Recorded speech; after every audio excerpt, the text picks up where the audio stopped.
Hey guys, it's Pineapple. Wanted to share this clip from stream the other night. We started a couple characters on our main page. So we've got our main character who's a level 200 who we're going to continue to run the game with, hopefully to New Game 7 to beat the maximum difficulty.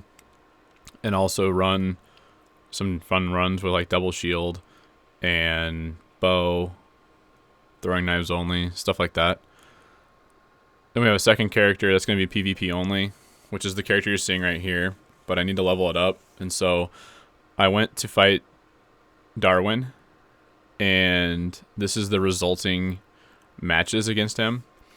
Our final character that we made is a soul level 1, and I will be uploading my soul level 1 videos as I go through, and I think they'll just be from the stream. So a couple things going on right now. I'm a little worn out from all the comments saying that I'm bad at this game for using bleed and literally doing anything else. Seems like everybody wants to cry all the time. And I've shared my thoughts about PvP. I still will never throw the first punch and won't heal until you do. Although someone did point out in my chat, and I have to give Get Cheesed credit for telling me that when you invade someone, you have half their pots. So if everybody heals, then someone's always at a disadvantage. And now with that logic, I agree. No healing. But I wanted to do this run, and I decided I was going to try to parry Darwin. I'm not even going to go Google this. I'm just going to assume that it's not possible to parry this man. This was stupid. Alright? This fight was already hard enough to me because of how fast he was, and I'm 30 now. I recently turned 30, so I'm getting a little slow. He didn't care. He just kept coming after me. I'm trying to watch out for his bleed.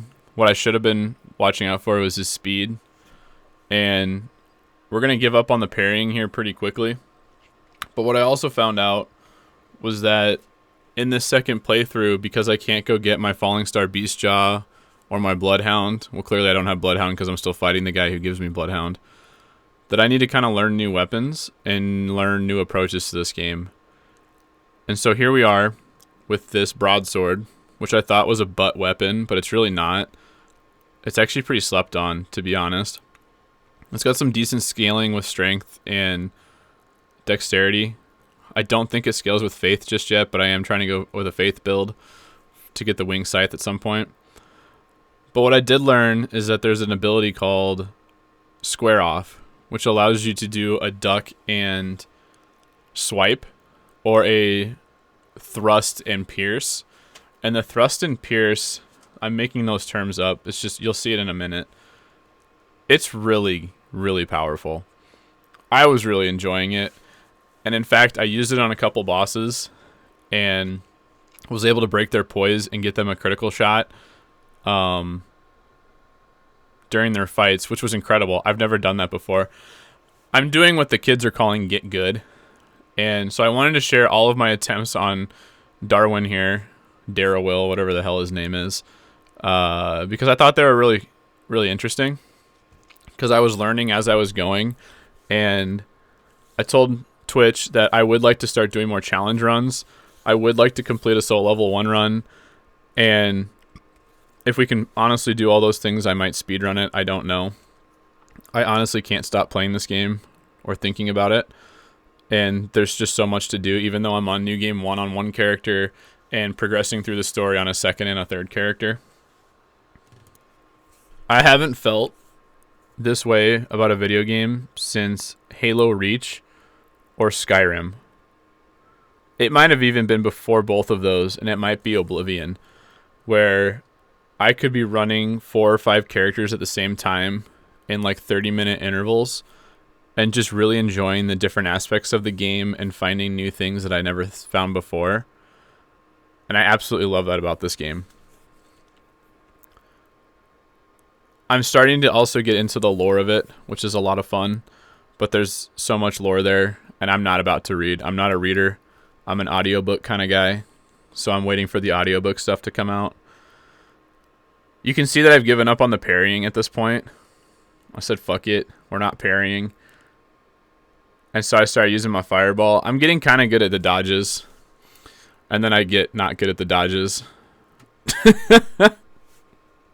Sorry, I'm not going to edit out that laugh. I remember that moment.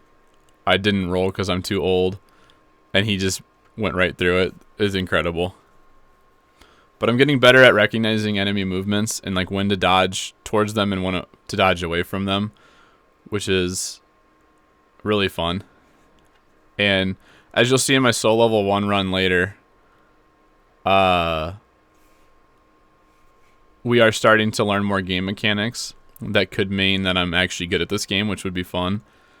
And then we can start to do more challenges instead of just run a weapon that's really overpowered. Caught him on the chin with that one. Like the Falling Star Beast Jaw, where I can just spam the same ability. That one right there. So on square off my R2 is where I thrust into him. You can see I'm squaring off right now. And when I step towards him, down and up, that's the ability that has been carrying me in early game. And I'm really excited that I found it. I had someone tell me that this is similar to the katana's sheath and unsheath ability, but I'm not sure because I haven't played that one yet. I had a samurai, I just never played a whole bunch of it. You can see right now that I'm one shot and then I die. I'm running out of my heals way too fast, and I refuse to learn how to use the actual heal of the Confessor class, but that's a discussion for another day. I think one of my favorite parts about running a boss over and over again and then having to go back and edit the film is that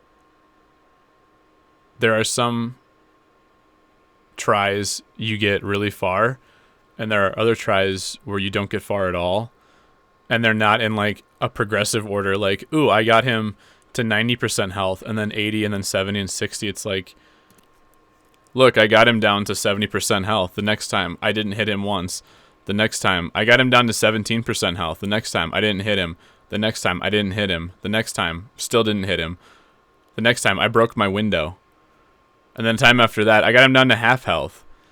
And it's like those little ones where you start to get hits in there really start to give you some false hope that you're going to be good at this game. And then you go throw a fireball at him and it goes right through his legs because these hitboxes are amazing. Right there you can see I did one of those hitless runs where I don't hit the boss at all. Classic. One of my favorite forms of video and comedy is where you just go make fun of yourself. I really enjoyed doing that in Halo. It's how I learned the most about how I play and little things I can work on, because I just went back and ridiculed myself.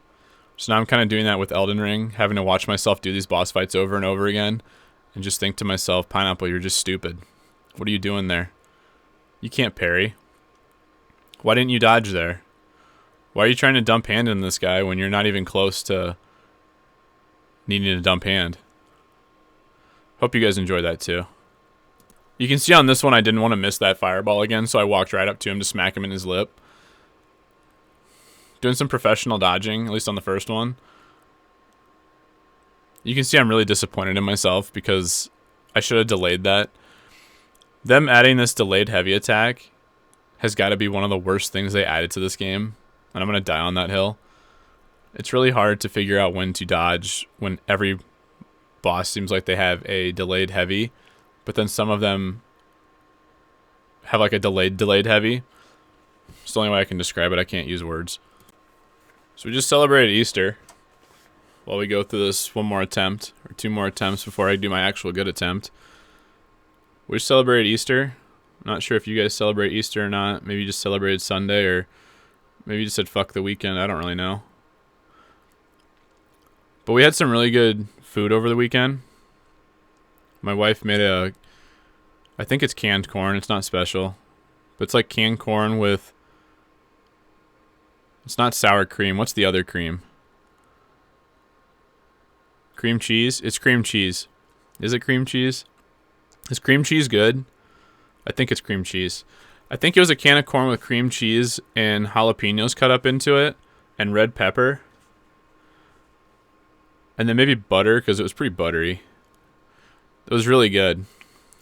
If you guys have a similar recipe or some recipe your family has for like a side dish, I'm kind of becoming a side dish kind of guy.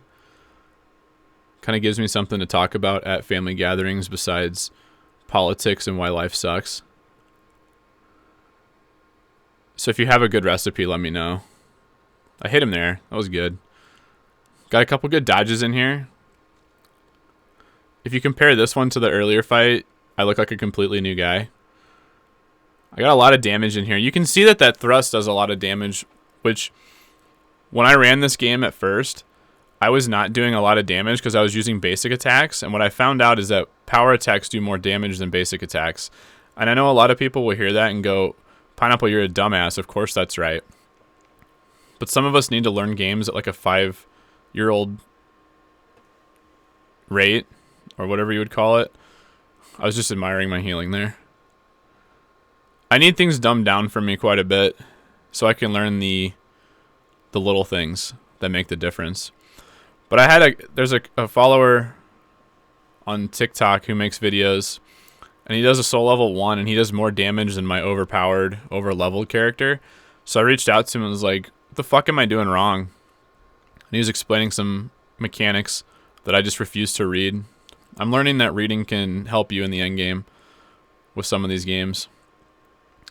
But this is where the tables have turned, and this is the moment everyone was waiting for. Pineapple's going to do, for the first time in any of his souls run, a hitless run on Darrowwill, and he doesn't even know it. Look at me. I look so stupid and innocent. I don't even know what's about to happen. So we're going to commentate this. It was a bold decision not to even get psyched up for this. Like, I didn't even realize it was going to happen. So we run right up to him with the fireball, hit him right in the face to make sure we get that damage in. I believe I realized that he would come at me not dashing if I got that close to him. Quick thrust attack, dodge. I'm keeping it close right in his chin, but I get the crit on him. And at this point, I realize I might do the unthinkable. I might do a hitless run. And I did. I got a little excited. Didn't want to show it too much on stream. But that was the first ever Pineapple hitless. Act like you've been here, bro. Come on. Recording the clip right after. The first time Pineapple has ever hitless a boss in any Souls game. And I did it pretty nicely, right? I was really proud of myself. And it was at this moment I realized we need to go make that character. We need to do the soul level 1 run. We're still excited. NFL refs, if you're watching, please don't flag me for excessive celebration. It's uncalled for at this point. This was a momentous moment, though. Is that an oxymoron? The fuck is an oxymoron? I always say that it's an oxymoron, then I forget what an oxymoron is, so I Google it, but then I forget it for the next time.